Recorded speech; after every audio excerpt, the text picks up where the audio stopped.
Hello friends, welcome everyone. இன்னைக்கு class நம்ம பார்க்க போற டாபிக் வந்து பார்த்தீங்கன்னா salient features of Indian Constitution அதான் வந்து பார்க்க போறோம். ஸோ ஆல்ரெடி நம்ம வந்து 2 கிளாஸ்ல ஒரு 5 ஃபீச்சர்ஸ் வந்து பார்த்துருக்கோம். ஓகேவா? ஸோ என்னென்ன ஃபீச்சர்ஸ் வந்து பார்த்தோம் அப்படின்னு சொல்லிட்டு பார்த்தீங்கன்னா, நம்மளோட ஃபர்ஸ்ட் கிளாஸ்ல ஃபர்ஸ்ட் ஃபீச்சர் நம்மளோட கான்ஸ்டியூஷன் லென்த்தியஸ்ட் ரிட்டன் கான்ஸ்டியூஷன் நீளமான எழுதப்பட்ட அரசியலமைப்பு அப்படின்னு சொல்லிட்டு பார்த்தோம். ஓகே. நெக்ஸ்ட் வந்து பார்த்தீங்கன்னா drawn from various sources. So வெவ்வேறு கான்ஸ்டியூஷன்ல இருந்து சில ஃபீச்சர்ஸ் நம்ம வந்து பாரோ பண்ணோம்ல. ஸோ அதை பத்தி வந்து செகண்ட் ஃபீச்சர்ஸ் நம்ம வந்து பார்த்தோம். நெக்ஸ்ட் வந்து பாத்தீங்கன்னா தேர்ட் ஃபீச்சர் வந்து blend of rigidity and flexibility, அதாவது இறுக்கம் நெகிழ்வுத்தன்மை இரண்டும் கொண்ட தனித்துவம் அப்படின்னு சொல்லிட்டு பார்த்தோம். ஸோ இந்த 3 ஃபீச்சர்ஸ் ஆல்ரெடி நான் வந்து ஃபர்ஸ்ட் கிளாஸ்லயே வந்து நடத்திருக்கேன். அண்ட் நெக்ஸ்ட் எஸ்டர்டே கிளாஸ்ல வந்து 2 ஃபீச்சர்ஸ் நான் வந்து நடத்தினேன். என்னென்னது? Federal system with unitary bias, அதாவது கூட்டாட்சி அல்லது ஒற்றையாட்சி. ஸோ இதை பத்தி நம்ம வந்து லாஸ்ட் கிளாஸ்ல வந்து பார்த்தோம். ஸோ என்னென்ன ஃபெடரல் ஃபீச்சர்ஸ் வந்து இருக்கு, கூட்டாட்சிக்கான என்னென்ன ஃபீச்சர்ஸ் வந்து இருக்கு, அதே போல ஒற்றையாட்சிக்கான சில ஃபீச்சர்ஸ் வந்து என்னென்ன இருக்கு அப்படின்னு சொல்லிட்டு லாஸ்ட் கிளாஸ்ல நம்ம வந்து பார்த்தோம். அண்ட் நெக்ஸ்ட் வந்து பாத்தீங்கன்னா பார்லிமெண்டரி ஃபார்ம் ஆஃப் கவர்மெண்ட், நாடாளுமன்ற ஆட்சி முறை. Okay. So 2 types of government வந்து இருக்கு. Presidential form of government, parliamentary form of government. So இந்தியாவில் வந்து பார்த்தா பார்லிமெண்டரி ஃபார்ம் ஆஃப் கவர்மெண்ட் தான் இருக்கு. சரியா? ஸோ இந்த 5 ஃபீச்சர்ஸும் ஆல்ரெடி நான் வந்து ப்ரீவியஸ் கிளாஸ்ல வந்து நடத்திருக்கேன். ஸோ எஸ்டர்டே கிளாஸ்ல சில ஃபீச்சர்ஸ் நடத்திருக்கேன். ஸோ இன்கேஸ் யாராச்சும் பார்க்காம இருந்தீங்கன்னா அது போய் பார்த்துருங்க. சரியா? சரி, இன்னைக்கு ஃபீச்சர்ஸ் வந்து சில ஃபீச்சர்ஸ் கொண்டு வந்திருக்கேன். ஸோ அதை நம்ம வந்து பார்த்துடலாம். ஸோ இன்னைக்கு பார்க்க போற ஃபர்ஸ்ட் ஃபீச்சர் வந்து synthesis of parliamentary sovereignty and judicial supremacy, அதாவது நீதி சீராய்வு சமநிலை நாடாளுமன்ற மேலாதிக்கம். ஸோ இந்தியாவில் வந்து பாத்தீங்கன்னா ஸோ 2 விதமான சுப்ரிமசி வந்து இருக்கு. உலக அளவுல வந்து parliamentary supremacy or parliamentary sovereignty அப்படின்னு சொல்லி சொல்லுவாங்க. அதே போல ஜுடிஷியல் சுப்ரிமசி அப்படின்னு சொல்லி சொல்லுவாங்க. இந்த பார்லிமெண்டரி சாவர்னிட்டிக்கு எக்ஸாம்பிள் யாருன்னா British. Okay. So Britain constitution தான் வந்து பார்லிமெண்டரி சாவர்னிட்டி. அதே போல ஜுடிஷியல் சுப்ரிமசிக்கு வந்து எது எக்ஸாம்பிள்னா அமெரிக்கன் கான்ஸ்டியூஷன் தான் வந்து ஜுடிஷியல் சுப்ரிமசிக்கான எக்ஸாம்பிள். இந்தியால வந்து என்ன மாதிரியான சுப்ரிமசினா கான்ஸ்டியூஷன் சுப்ரிமசி. ஸோ இங்க வந்து பார்லிமெண்ட்டும் மேல கிடையாது, ஜுடிஷியலியும் வந்து மேல கிடையாது. இங்க எல்லாத்துக்கும் மேல யாரு இருக்குன்னா கான்ஸ்டியூஷன் தான் வந்து பாத்தா மேல இருக்காங்க. ஓகே. ஸோ இந்தியால parliamentary sovereignty and judicial supremacy பேரலா வந்து கொண்டு போவோம். ஸோ பார்லிமெண்ட் நினைச்சா கான்ஸ்டியூஷனை அமெண்ட்மெண்ட் வந்து பண்ணலாம். அதே போல ஜுடிஷியரி நினைச்சா அந்த அமெண்ட்மெண்ட் பண்ண ப்ரொசீஜரை என்ன சொல்லலாம்? சோ இது வந்து செல்லாது அப்படின்னு சொல்லிட்டு யார் சொல்லலாம்? ஜுடிஷியரி வந்து சொல்லலாம். அப்போ பார்லிமெண்ட்டுக்கும் பவர் இருக்கு, அட் தி சேம் டைம் ஜுடிஷியரிக்கே வந்து பாத்தா இங்க பவர் இருக்கு. சோ இங்க வந்து பார்லிமெண்டரி சாவரிட்டியே கிடையாது, அதே போல ஜுடிஷியல் சுப்ரிமசியும் வந்து கிடையாது. இங்க எல்லாத்துக்கும் மேல என்ன இருக்குன்னு பாத்தீங்கன்னா கான்ஸ்டியூஷன் சுப்ரிமசி தான் வந்து இருக்கு. Okay. So balanced between parliamentary sovereignty and judicial supremacy. இங்க கொடுத்துருக்காங்க பாருங்க, doctrine of sovereign parliament. Okay. Sovereignty of parliament வந்து எக்ஸாம்பிள் பிரிட்டிஷ் பார்லிமெண்ட். அதே போல பிரின்சிபல் ஆஃப் ஜுடிஷியல் சுப்ரிமசிக்கான example that is American Supreme Court. Okay. So இந்தியால parliamentary சாவரிட்டியும் இருக்கு, ஜுடிஷியல் சுப்ரிமசியும் இருக்கு. இது எல்லாத்துக்கும் மேல இருக்கிறது என்னன்னு பாத்தீங்கன்னா constitution supremacy. So very very important. அந்த டேர்ம் தான் ரொம்ப இம்பார்ட்டன்ட். சோ இன்கேஸ் பிரிலிம்ஸ்ல வந்து இந்தியால பார்லிமெண்டரி சாவரிட்டி இல்ல ஜுடிஷியல் சுப்ரிமசி அப்படின்னு சொல்லிட்டு கொடுப்பாங்க. சோ இந்தியால வந்து பாத்தீங்கன்னா கான்ஸ்டியூஷன் சுப்ரிமசி. சோ கான்ஸ்டியூஷன் என்ன சொல்லிருக்காங்களோ அதுபடிதான் நம்ம வந்து செயல்படுவோம். சரியா? நோட் பண்ணிக்கோங்க. Next 7th features integrated and independent judiciary, அதாவது சுதந்திரமான ஒருங்கிணைந்த நீதித்துறை அப்படின்னு சொல்லி சொல்லுவோம். சோ இந்தியால வந்து பாத்தீங்கன்னா ஜுடிஷியரிக்கு நீதித்துறைக்கு வந்து பாத்தீங்கன்னா இண்டிபெண்டன்ஸ் வந்து கொடுத்துருக்காங்க. அவங்களோட விஷயத்துல யாருமே வந்து பாத்தீங்கன்னா தலையிட முடியாது. ஃபார் எக்ஸாம்பிள் இப்ப ஜுடிஷியரில ஏதாச்சும் வேர்டிக்ட் வந்து கொடுத்தாங்கன்னா அதை வெளியில வந்து யாரும் டிஸ்கஸ் பண்ண முடியாது. அதே போல பார்லிமெண்ட்ல போயிட்டு யாரும் வந்து பாத்தீங்கன்னா அதை போய் டிஸ்கஸ் பண்ணக்கூடாது. இன்கேஸ் டிஸ்கஸ் பண்ணாங்கன்னா என்னன்னு சொல்லுவோம்? கண்டெம்ட் ஆஃப் கோர்ட் அப்படின்னு சொல்லிட்டு சொல்லுவோம். ஓகே. அதே போல ஜட்ஜஸ்க்கு வந்து பாத்தீங்கன்னா அவங்களுக்கான பதவிக்கு சில டென்யூர் வந்து கொடுத்துருக்கோம். ஓகே. சோ அவங்களை யாரும் வந்து அவ்வளவு சீக்கிரத்துல வந்து தூக்க முடியாது. அண்ட் அவங்களுக்கான சேலரிஸ் அலவன்சஸ் இது எல்லாமே யாருக்கு கொடுத்துருக்கோம்? நம்ம வந்து ஜுடிஷியரிக்கு வந்து கொடுத்துருக்கோம். அதான் இந்தியால வந்து பாத்தீங்கன்னா இண்டிபெண்டன்ஸ் ஜுடிஷியரிக்கு வந்து பாத்தீங்கன்னா இண்டிபெண்டன்ட்டா இருக்கு, ஆஸ் வெல் அஸ் இன்டகிரேட்டட்னா ஒருங்கிணைந்த நீதித்துறை அப்படின்னு சொல்லி சொல்லுவோம். அதாவது மேல சுப்ரீம் கோர்ட் இருப்பாங்க, அது கீழே வந்து ஹை கோர்ட், அது கீழே வந்து பாத்தீங்கன்னா சபார்டினேட் கோர்ட். ஓகே. இதுதான் நம்ம வந்து ஒருங்கிணைந்த நீதித்துறை அப்படின்னு சொல்லி சொல்லுவோம். மேல சுப்ரீம் கோர்ட் ஏதாச்சும் ஒரு வேர்டிக் கொடுத்துட்டாங்கன்னா அது எல்லாமே கீழே இருக்க கோர்ட் வந்து கேட்டே ஆகணும், பைண்டிங். இப்ப சுப்ரீம் கோர்ட் ஒரு வேர்டிக் கொடுத்துட்டாங்கன்னா அதை அப்போஸ் பண்ணி ஹை கோர்ட் ஒரு வேர்டிக் வந்து கொடுக்க முடியாது. ஓகே. அதே போல ஹை கோர்ட் ஏதாச்சும் ஒரு வேர்டிக் கொடுத்துட்டாங்கன்னா அது கீழே இருக்க சபார்டினேட் கோர்ட் வந்து பாத்தீங்கன்னா வேற ஒரு தீர்ப்பு வந்து கொடுக்க முடியாது. சோ இதான் ஒருங்கிணைந்த நீதித்துறை அப்படின்னு சொல்லி சொல்லுவோம். ஓகே. இது எல்லாத்துக்கும் டாப்ல யார் இருக்கா? சுப்ரீம் கோர்ட் தான் இருக்காங்க. அப்ப சுப்ரீம் கோர்ட் என்ன சொல்றாங்களோ அது எல்லாமே பைண்டிங் யாருக்கு? கீழே இருக்க நீதித்துறைக்கு வந்து பாத்தீங்கன்னா பைண்டிங். சோ அதனாலதான் என்ன சொல்லுவோம்னா இன்டகிரேட்டட் அண்ட் இண்டிபெண்டன்ட் ஜுடிஷியரி அப்படின்னு சொல்லி சொல்லுவோம். சோ சில இண்டிபெண்டன்ஸ் ஆன ஃபீச்சர்ஸ் நான் வந்து கொடுத்திருக்கேன் நம்மளோட கான்ஸ்டிடியூஷன்ல என்னென்ன அப்படின்னு சொல்லிட்டு பாத்துடலாம் சரியா. First security of tenure of judges. So ஜட்ஜஸ்க்கு வந்து பாத்தீங்கன்னா செக்யூரிட்டி ஆஃப் டென்யூர் வந்து இருக்கு. ஃபார் எக்ஸாம்பிள் இப்போ ஹைகோர்ட் ஜட்ஜஸ் வந்து 62 இயர்ஸ், சுப்ரீம் கோர்ட் ஜட்ஜஸ் வந்து 65 இயர்ஸ். அதே போல fixed service condition for judges. So அதான் 62, 65. Next all expenses of the supreme court are charged on the consolidate fund of India. So supreme court இல்ல ஜட்ஜஸ்க்கு வந்து அந்த allowances, salaries இது எல்லாமே வந்து எங்க இருந்து எடுப்பாங்கன்னா கன்சாலிடேட் ஃபண்ட் ஆஃப் இந்தியால இருந்து எடுப்பாங்க வித்தவுட் ஓட்டிங். உங்களுக்கே தெரியும் இப்போ கன்சாலிடேட் ஃபண்ட் ஆஃப் இந்தியால இருந்து ஏதாச்சும் காசு வந்து எடுக்கணும்னா கண்டிப்பா யார்கிட்ட அப்ரூவல் வாங்கிருக்கணும், பார்லிமெண்ட் கிட்ட வந்து அப்ரூவல் வாங்கிருக்கணும், ஓட் பண்ணி தான் வந்து எடுக்க முடியும். பட் இவங்களுக்கு கொடுக்குற சம்பளம் எல்லாமே வந்து பாத்தீங்கன்னா வித்தவுட் ஓட்டிங்லயே நம்ம என்ன பண்ணிடலாம், கன்சாலிடேட் ஃபண்ட் ஆஃப் இந்தியால இந்த எடுத்து நம்ம வந்து கொடுத்துடலாம் சரியா. Next prohibition on discussion on conduct of judges in the legislature. அதாவது லெஜிஸ்லேச்சர்ல சோ ஜட்ஜஸ பத்தி பேசுறது, அவங்க கொடுத்த தீர்ப்பை பத்தி பேசுறது, சோ இதெல்லாம் வந்து பேசக்கூடாது. இன்கேஸ் அது மாதிரி பேசினாங்கன்னா அது கண்டெம்ட் ஆஃப் கோர்ட்டா வந்து மாறும். Okay. Next ban on practice after retirement. So judges வந்து ரிட்டையர்மெண்ட் ஆனதுக்கு அப்புறம் வேற எந்த கோர்ட்ல போயும் சோ வேற எங்கேயும் போய் வந்து பாரு லாயரா வந்து ஆக்ட் ஆகக்கூடாது. சோ எந்த மாதிரி பிராக்டிஸும் வந்து பண்ணக்கூடாது. சோ அதை வந்து கொடுத்துருக்காங்க. Next power to punish for its contempt vested in the supreme court. In case contempt of court ஏதாச்சும் வந்து ஆச்சுன்னா யார் வந்து பனிஷ் பண்ணுவாங்க, சுப்ரீம் கோர்ட் வந்து பாத்தீங்கன்னா பனிஷ் பண்ணுவாங்க. அண்ட் கடைசியா பாத்தீங்கன்னா separation of judiciary from the executives. நம்மளோட டிபிஎஸ்பிலேயே வந்து ஆர்டிகல் 50ல வந்து கொடுத்திருக்காங்க. என்ன சொல்லிருக்காங்க, ஜுடிஷியரி எக்ஸிகியூட்டிவ் வந்து பண்ணா separate. So separation of judiciary from the executive அப்படின்னு சொல்லிட்டு ஆர்டிகல் 50லயே வந்து கொடுத்திருக்காங்க. அப்ப இது எல்லாமே வந்து எதை வந்து உணர்த்துதுன்னா ஜுடிஷியரிக்கான இண்டிபெண்டன்ஸ் வந்து பாத்தீங்கன்னா சொல்லுது. So security of tenure of judges, fixed service condition of judges, all expenses of supreme court charge on the consolidate fund of India, prohibition on discussion on the conduct of judges in the legislature, ban on practice after retirement, power to punish for its contempt vested in the Supreme Court, and கடைசியா வந்து பாத்தீங்கன்னா separation of judiciary from the executive. So very very important features note பண்ணிக்கோங்க சரியா. Okay. Next நம்ம பார்க்க போறது fundamental rights, அடிப்படை உரிமைகள். ஓகே. சோ 3 விதமான ஜனநாயகம் வந்து இருக்கு. என்ன அப்படின்னு சொல்லிட்டு பாத்தீங்கன்னா அரசியல் ஜனநாயகம், பொருளாதார ஜனநாயகம், சமூக ஜனநாயகம் அப்படின்னு சொல்லிட்டு 3ஆ வந்து பிரிக்கும். இல்ல that is political rights, economic rights, இல்ல சோஷியல் ரைட்ஸ் அப்படின்னு சொல்லிட்டு பிரிப்போம். இதுல அரசியல் ஜனநாயகத்தை நிலைநாட்டுறது யாரு அப்படின்னு சொல்லிட்டு பாத்தீங்கன்னா ஃபண்டமெண்டல் ரைட்ஸ், அடிப்படை உரிமை தான் வந்து ஒரு பர்சனுக்கு வந்து பொலிட்டிக்கல் ரைட்ஸ் வந்து தருது. ஓகே. சோ அரசியல் உரிமைகள் வந்து எது தருதுன்னு பாத்தீங்கன்னா ஃபண்டமெண்டல் ரைட்ஸ். அதே போல பொருளாதார மற்றும் சமூக உரிமை வந்து ஒரு மனிதனுக்கு வந்து எது தருதுன்னு பாத்தீங்கன்னா DPSP, directive principle of state policy. So fundamental rights promotes political democracy. So fundamental rights எதை வந்து ப்ரமோட் பண்ணுதுன்னா அரசியல் ஜனநாயகத்தை வந்து பாத்தீங்கன்னா ப்ரமோட் பண்ணுது, நிலைநாட்டுது. Next these are justiciable. So fundamental rights are justiciable. In case என்னோட அடிப்படை உரிமை வந்து வயலேட் ஆயிடுச்சுன்னா நான் டைரக்டா என்ன பண்ணலாம், கோர்ட்டு போய் வந்து கேஸ் வந்து போடலாம். So punishable. Okay. So fundamental rights are justiciable, they are enforceable by the court for their violation. In case என்னோட அடிப்படை உரிமை வந்து வயலேட் ஆயிடுச்சுன்னா டைரக்டா என்ன பண்ணலாம், சோ கோர்ட்டுக்கு வந்து போகலாம். Okay. Next originally 7 fundamental rights are mention in the constitution. So நம்மளோட கான்ஸ்டிடியூஷன் அடாப்ட் பண்ணும்போது ஒரிஜினலா எத்தனை ஃபண்டமெண்டல் ரைட்ஸ் அடிப்படை உரிமை இருந்துச்சுன்னா 7 ஃபண்டமெண்டல் ரைட்ஸ் வந்து இருந்துச்சு. பட் தற்போதைக்கு எத்தனை ஃபண்டமெண்டல் ரைட்ஸ் அடிப்படை உரிமை வந்து இருக்குன்னா வெறும் 6 மட்டும் தான் இருக்கு. சோ நம்ம என்ன பண்ணோம், டியூரிங் 44th அமெண்ட்மெண்ட் ஆக்ட்ல, கான்ஸ்டிடியூஷன் அமெண்ட்மெண்ட் ஆக்ட்ல right to property. So right to property வந்து எந்த article, article 31. So right to property நம்ம என்ன பண்ணிட்டோம்னா ரிமூவ் பண்ணிட்டோம். ஓகே. சோ ஃபண்டமெண்டல் ரைட்ஸ்ல ரிமூவ் பண்ணிட்டோம். ஓகே. கான்ஸ்டிடியூஷன் ரிமூவ் பண்ணல, ஃபண்டமெண்டல் ரைட்ஸ்ல ரிமூவ் பண்ணிட்டு அதை எங்க கொண்டு போய் வந்து வச்சுட்டோம், ஒரு லீகல் ரைட்டா வந்து வச்சுட்டோம். Article 300A part 12. Okay. So இனிஷியலா வந்து பார்ட் 3ல இருந்துச்சு ரைட் டு ப்ராப்பர்ட்டி, ஆர்டிகல் 31ல இருந்துச்சு.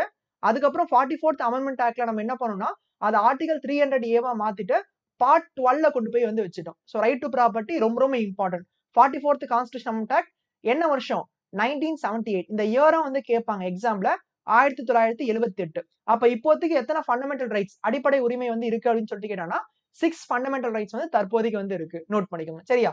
அந்த 6 ஃபண்டமெண்டல் ரைட்ஸ் என்னென்ன அப்படின்னு சொல்லிட்டு பாத்தீங்கன்னா right to equality.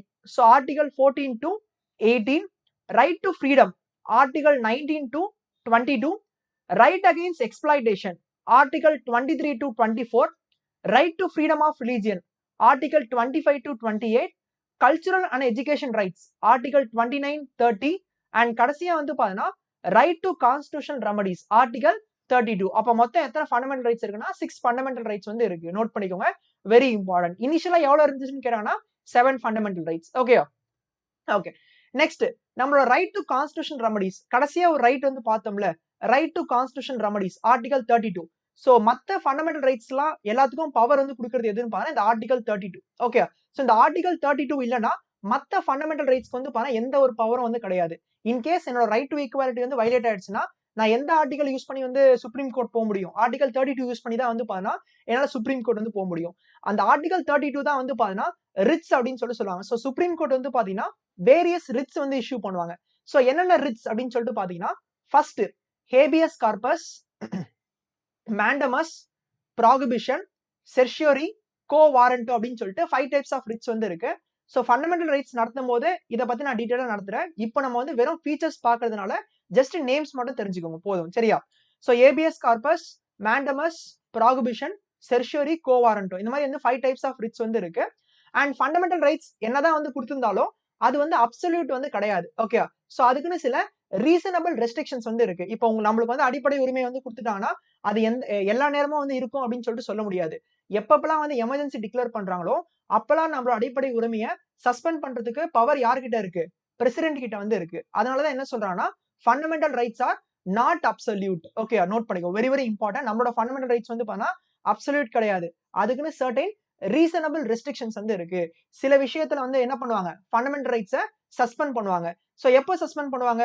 During emergency. So இப்போ நேஷனல் எமர்ஜென்சி வந்துருச்சு, இல்ல இன்டர்னல் எமர்ஜென்சி வந்துருச்சு. சோ இந்த மாதிரி எமர்ஜென்சி, சோ அவசர நிலை காலங்களில் வந்து பாத்தீங்கன்னா ஃபண்டமெண்டல் ரைட்ஸை சஸ்பெண்ட் பண்ணுவாங்க.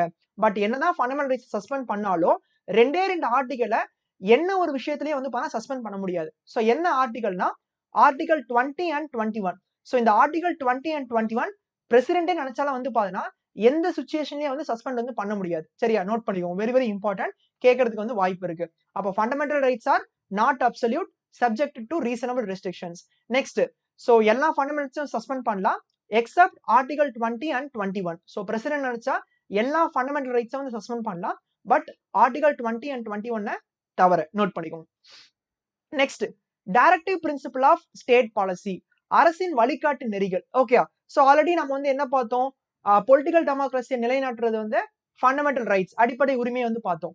அதே போல சோசியல் அண்ட் எக்கனாமிக் டெமோக்ரஸி, சமூக மற்றும் பொருளாதார ஜனநாயகத்தை நிலைநாட்டுறது எது அப்படின்னு சொல்லிட்டு பாருங்க, directive principle of state policy, அரசின் வழிகாட்டு நெறிகள் அப்படின்னு சொல்லுவோம். So doctor B.R. Ambedkar DPSP தான் என்ன சொல்றாருன்னா novel feature of the Indian constitution அப்படின்னு சொல்றாரு. So டிபிஎஸ்பியை doctor B.R. அம்பேத்கர் வந்து என்ன சொல்றாருன்னா novel feature of the Indian constitution. So directive principle of state பாலிசில 3 விதமா வந்து பிரிச்சிருக்காங்க. ஓகே, 3 கேட்டகரியா வந்து பிரிச்சிருக்காங்க. என்னென்ன அப்படின்னு சொல்லிட்டு பாத்தீங்கன்னா socialist, Gandhian and liberal principle அப்படின்னு சொல்றாங்க. சோ சமத்துவம் வாய்ந்த சில கொள்கைகள் வந்து இருக்கு. அதே போல மகாத்மா காந்தி அவர் சொன்ன சில கொள்கைகள் வந்து இருக்கு. நெக்ஸ்ட் லிபரல் பிரின்சிபல்ஸ் வந்து பாத்தா தனியா வந்து வச்சிருக்காங்க. Okay, so பிரிச்சிருப்பாங்க. டிபிஎஸ்பி படிக்கும் போதே வந்து socialistic principle, Gandhian principle, liberal principle அப்படின்னு சொல்லிட்டு பிரிச்சிருப்பாங்க.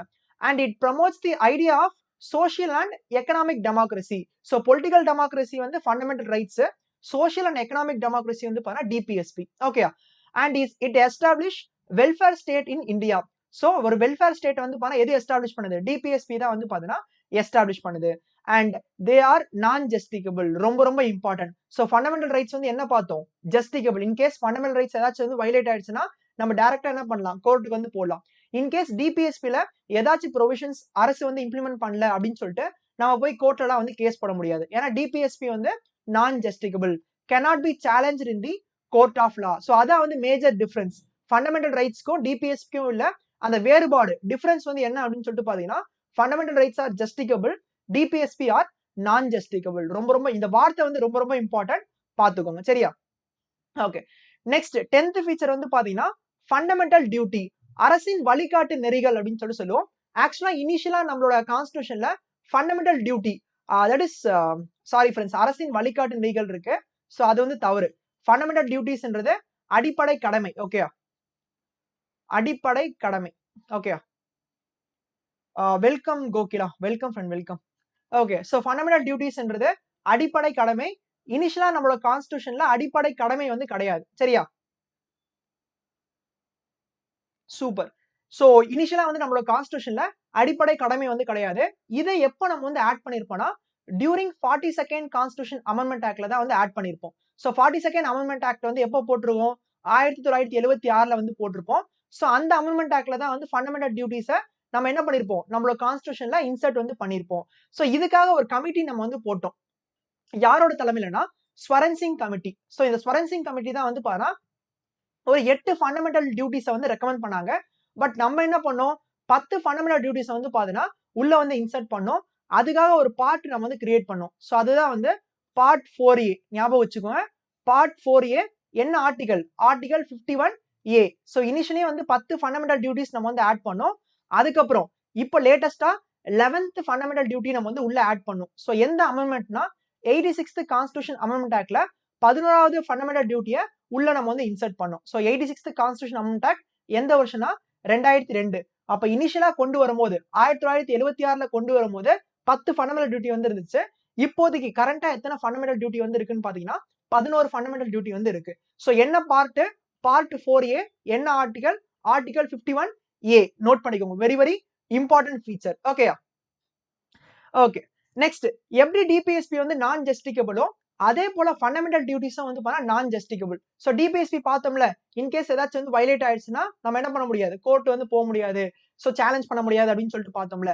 அதே போலதான் என்னது ஃபண்டமெண்டல் டியூட்டிஸும் வந்து பார்த்தா சேலஞ்ச் பண்ண முடியாது. கோர்ட்டுக்கு நம்மளால வந்து பார்த்தீங்கன்னா போக முடியாது. So fundamental duties are non ஜஸ்டிகபிள். எப்படி டிபிஎஸ்பி வந்து நான் ஜஸ்டிகபிளோ ஃபண்டமெண்டல் டியூட்டிஸும் வந்து நான் ஜஸ்டிகபிள். ஸோ இன்கேஸ் சிட்டிசன் ஏதாச்சும் வந்து ஒபே பண்ணலன்னா அவங்கள போய் நம்ம பனிஷ் பண்ண முடியாது. ஸோ இந்த ஃபண்டமெண்டல் டியூட்டிலாம் வந்து சொல்லியிருக்காங்க. இதை இவர் ஒபே பண்ணலாம் அப்படின்னு சொல்லிட்டு நம்ம போய் என்ன பண்ண முடியாது? ஸோ போயிட்டு வந்து ஸோ கேஸ்லாம் வந்து போட முடியாது. ஸோ அதே போல நான் ஜஸ்டிகபிள். ஓகே. ஸோ எப்படி டிபிஎஸ்பி நான் ஜஸ்டிகபிளோ அதே போல இதுவும் வந்து பார்த்தா நான் ஜஸ்டிகபிள். சரியா? So Swaran Singh committee recommended how many duties? So Swaran Singh committee வந்து பார்த்தா 8 ஃபண்டமெண்டல் டியூட்டி வந்து ரெக்கமெண்ட் பண்ணுவாங்க. 8. ஓகே. 8 ஃபண்டமெண்டல் டியூட்டி வந்து ரெக்கமெண்ட் பண்ணுவாங்க. பட் நம்ம ஆட் பண்ணது வந்து 10 ஃபண்டமெண்டல் டியூட்டி. ஓகே. அவர் ரெக்கமெண்ட் பண்ணது வந்து 8, நம்ம ஆட் பண்ணது வந்து 10.